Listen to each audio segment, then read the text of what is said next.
Get your free copy of the complete tutorial at www.teachucomp.com/free.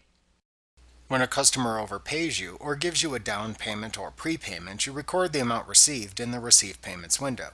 Doing this then creates a credit for the customer or customer job specified. Later on, after you have created an invoice for the specific customer or customer job, you can return to the Receive Payments window to apply the customer's existing credit. To apply an existing customer credit to an outstanding invoice within the Receive Payments window, select the name of the customer or customer job who has the outstanding invoices and the credit you want to apply. Select the invoice against which to apply the credit from the listing shown. You should not attempt to place a check mark in front of the invoice, as that indicates the invoice is being paid. Instead, click anywhere else within the invoice line other than the checkmark column to select the desired invoice against which to apply the customer's credit. Then click the Discounts and Credits button in the main tab of the ribbon at the top of the window to open the Discount and Credits window. Select the Credits tab if necessary to view any available customer credits. To apply the entire credit shown, click the checkmark column next to the credit in the Available Credits section.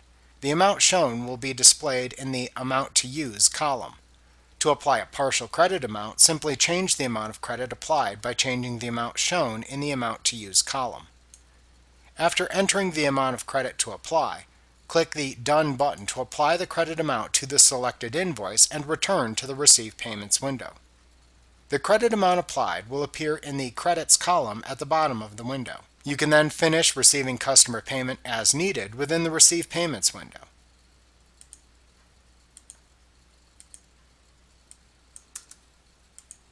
When finished, click either the Save and Close or Save and New buttons to save the transaction and either close the window or clear the window, leaving it open for additional entries.